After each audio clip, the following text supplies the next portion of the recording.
So I want to move directly to the next thing. And I told my assistant professors, now they know I'm a stickler for time. This is hilarious. Okay? My son had a great day in court on Wednesday. He's a new lawyer. He went in meticulously ready. And somebody said when we went to our practice on Thursday morning, said, "Really? That's a surprise, John." So I found that really funny.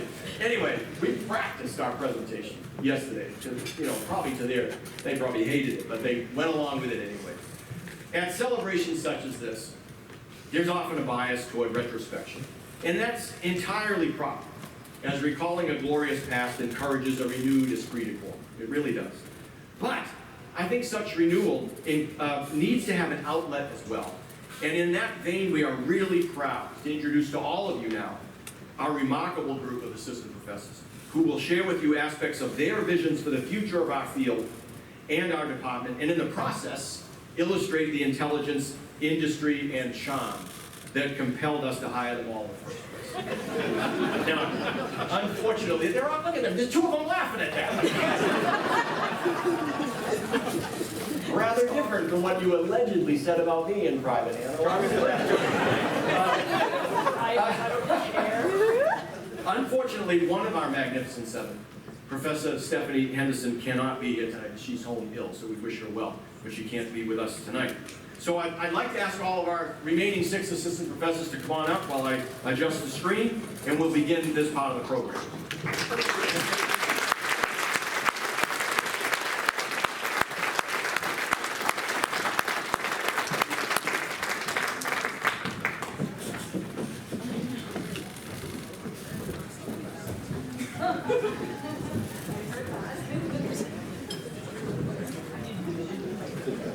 It doesn't matter where you said we're going to go in the order that we practice. Of course.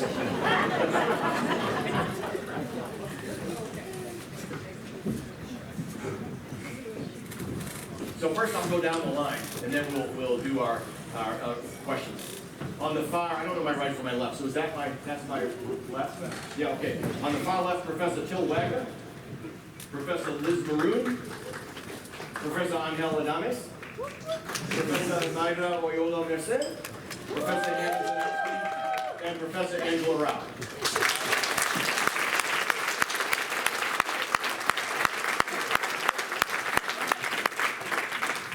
And I've got a slide for each of them as the order of the questions, so we're going to go to Liz first. So, Professor Liz Maroon.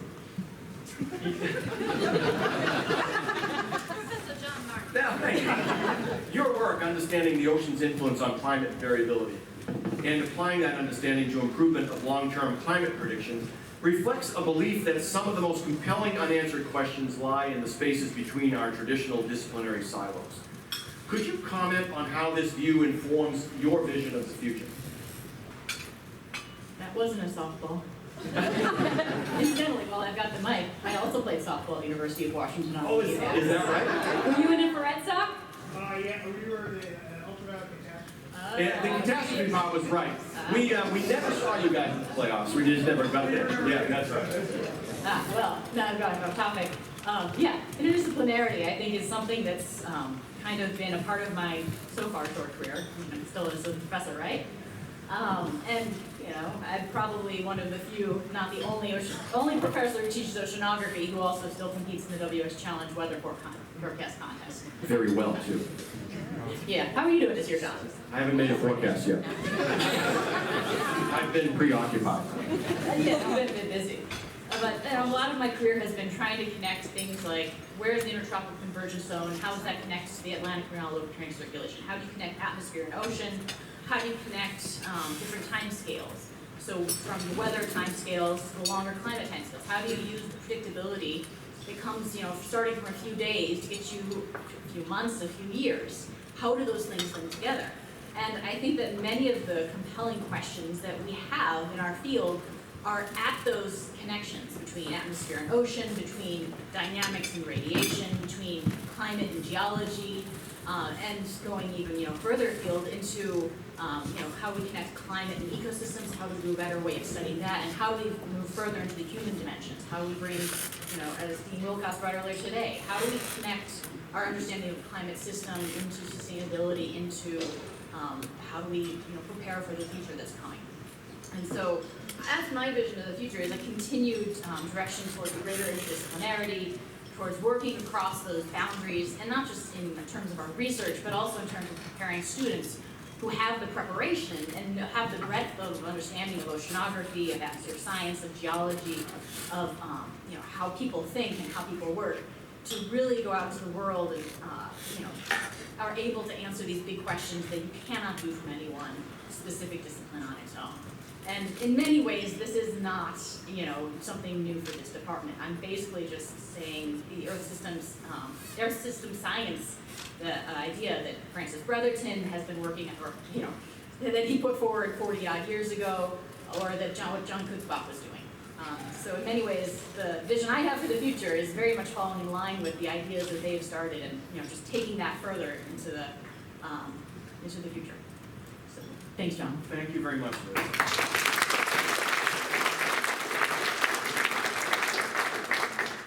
Angela, much of your work centers on the analysis of observations collected in large-scale field programs, often centered, but not always, on convective storms.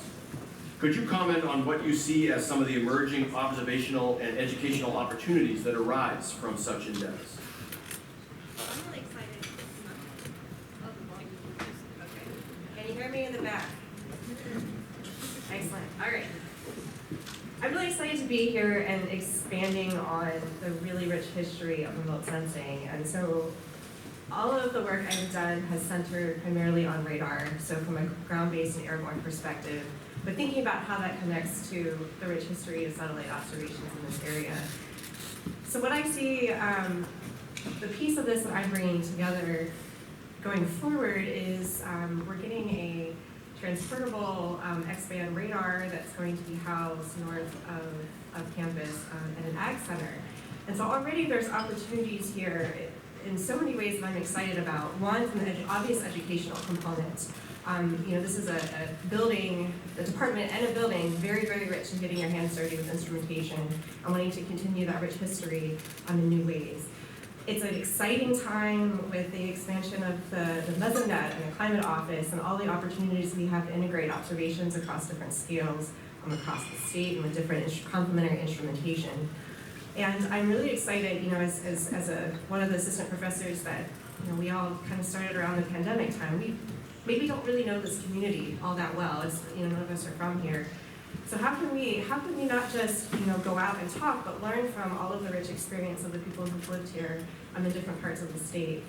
And so I'm really excited to kind of bridge and be a part of that long history, bring more instrumentation to the table, provide more educational learning experiences for students, and also think about how to get more and more students engaged in field observations outside of even the state. I think about all the opportunities I was offered as a student, as someone interested in observations, but there's so much value whether or not you may not work with a lot of observational data, appreciating how it's come from, collected, and how we can provide that opportunity for a range of students. And just to build off that, I think a really big passion of mine is how do we make this a place where everyone feels comfortable being a part of this observational network? How can we feel that everyone going out into the field, whether that's in our backyard or in the international sphere, feel welcome and supported? And so this is a real passion of mine that I hope we can continue to build on as a group together, locally, and as well as getting more students from a wide variety of backgrounds involved in the data collection across all aspects of observations outside this area. I feel like that was a really long-winded one thought going into this, but I'm super excited to be part of the rich history here with observations and building that forward. Thanks a lot.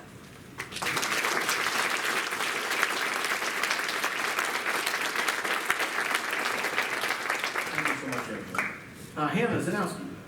Besides your expertise in polar oceanography, one of your passions centers on increasing participation in undergraduate research and broader issues of inclusiveness in the pursuit of scientific careers, as evidenced by your work with the STORM REU.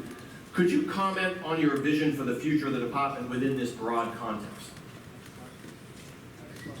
Yeah, come on. That's a little bit of revenge. I'm doing some extra Sorry. here, right? No, so I will actually answer the question. So some years ago now, and really years, I realized that one of the greatest things that I can do as a scientist is to actually use the power that I do have to change the face of my subfield and the geosciences more broadly. I think most of the people in this room know that the geosciences are a notoriously exclusionary place. They have been so for a long time, and they continue to be that way. If you don't know that, there's plenty of research on it, and if you still don't believe me, there's a number of people at this table and within this room who have been through their share of hell just to be here. So when I think about what I really want to do, it's to make those kinds of changes so that everybody who wants to do science actually can do it. And one way in which I'm currently doing that is through various pipeline programs that bring diverse groups of undergraduates to research so they can kind of have that question of, why not me, right, that John's been talking about. So through the STORM REU, there's a lot of other programs on campus that we can leverage, like URS. And just thinking more broadly, I think, about our undergraduate program in general. I love working with undergraduates. You guys are wonderful. All of our undergraduates make me so happy. I don't know if any of them are in here anymore, but wherever you are. Yes, thank you. Stay back there. I think just continuing to keep our program strong and keeping it a place that is inclusive in that way, because that is what attracts students to come here and also to actually get them to stay within these fields. So I think for the future, I'd really like to see STORM continue. I mean, it's very, very early on, but to be able to leverage these kinds of programs continuously. But I think at the end of the day, what I really want is in, 25 years from now, because I'm planning to retire in a reasonable amount of time, when I'm giving the slideshow of our awesome undergraduates who have come through this program, I want diversity to be the norm, not the exception. And so it will be. All right, thank you.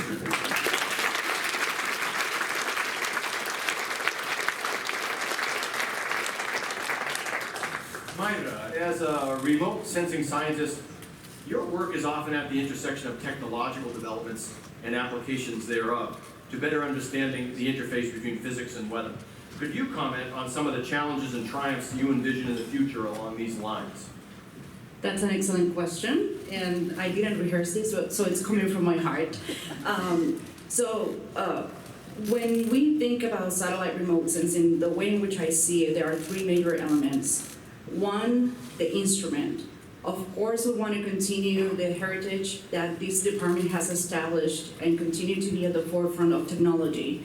But we don't want to just focus in the one sensor or the next big technology, but how do we best integrate all of these new emerging technologies into better understanding our planet and the challenges that we have. The second element is the data.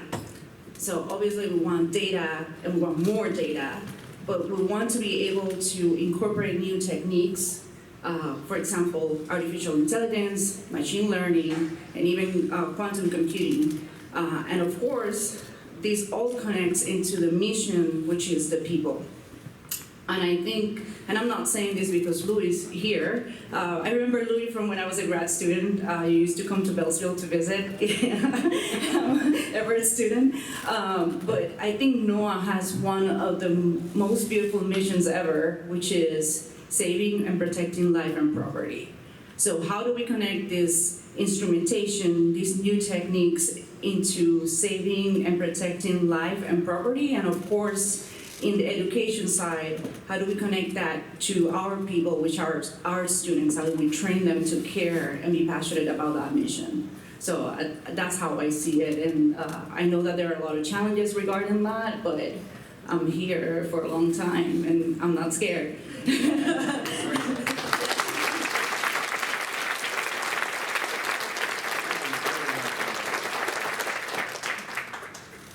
Now we move to Professor Till Wagner. Till, your work on sea ice and its interaction with polar ocean circulations covers one of the more urgent issues of the global warming era.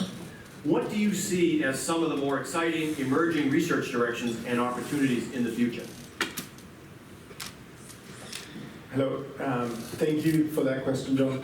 And okay, so you can rehearse and prepare for these questions, but you can't foresee a clairvoyant dean who will take your talking points. So, I hope that in what I'm about to say, you're going to see that imitation is a half form of flattery.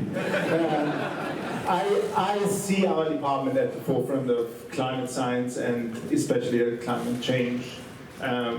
At the climate change debate. And so I think we're uniquely positioned because we have atmosphericists, oceanographers, cryospheric scientists, and people spanning the whole gamut of research methodologies. And I think we are one of the most highly functioning departments, also on an interpersonal level, so I think we're primed to work together.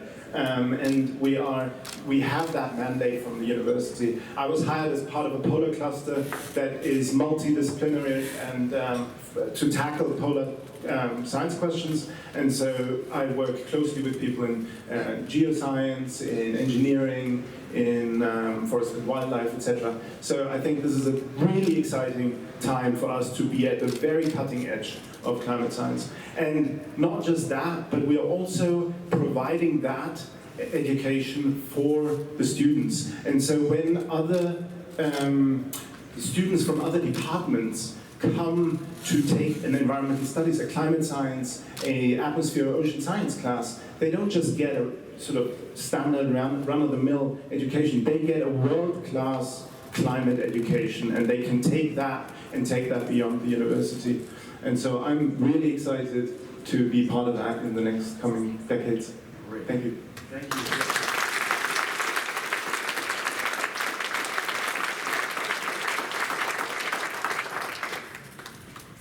And now we'll ask a question of Professor Ángel Adames-Corraliza. Ángel, your theoretical work on the nature of large-scale tropical circulations has been truly groundbreaking. Could you comment on your sense that great advances arise not only from work at the borders of traditional disciplines, but also via the contributions from the largest and most diverse possible group of scholars that we can assemble? Absolutely. I mean, how do I finish this panel, right? Summarizing what the other 5 assistant professors that are here have said. This is exactly the answer, right? What all that were here, all these previous answers have said, right? I mean, look at this slide. Look at my group. This is the mission that we try to do, to be able to answer these questions. So why is that? So as scientists, as people, we are going to always be shaped by our individual experiences, whether it's good or bad. That makes our perspectives unique, our science unique. But it's always gonna make it biased too. We're always gonna have blind spots that are gonna be shaped by these experiences. So how do we make up for that, for these blind spots? I mean, the answer is pretty clear. We have to get as many different perspectives, as many different experiences as possible.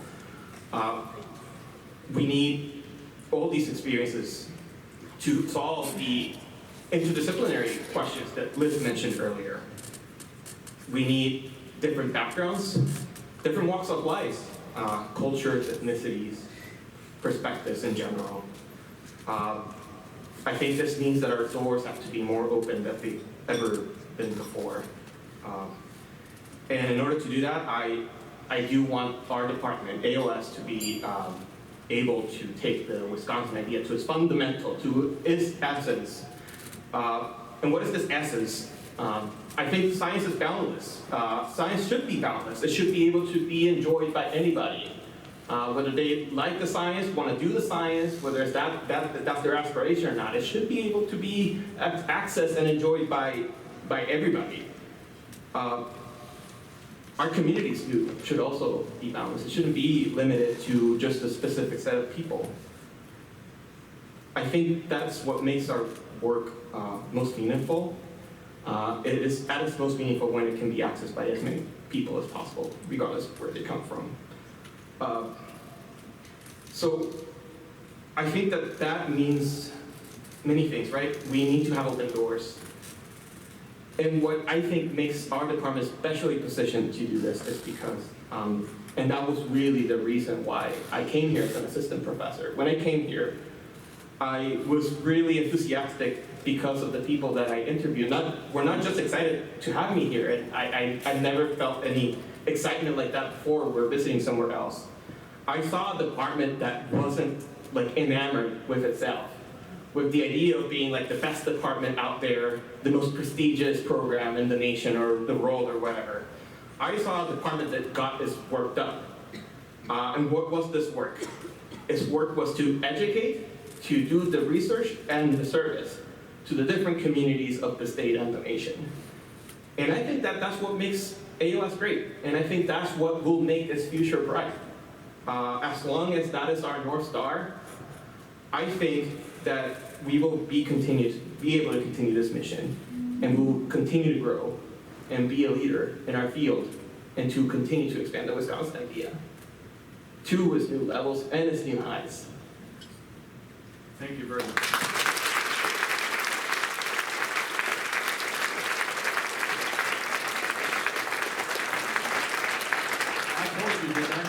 I told you. Fantastic. I was struck by the use of the possessive pronoun by all of you, our department. And we are thrilled that you use that word and you embrace our department. And you will lead it into a glorious future. It's obvious from what you've all just said. We're really looking forward to that. See you all at the 100th. Being Wisconsin, of course, we will next go to the open bar, and I don't mean it's free. The bar is full, and there will also be musical entertainment. We always have a party at the end. I already used all my tickets. Yeah.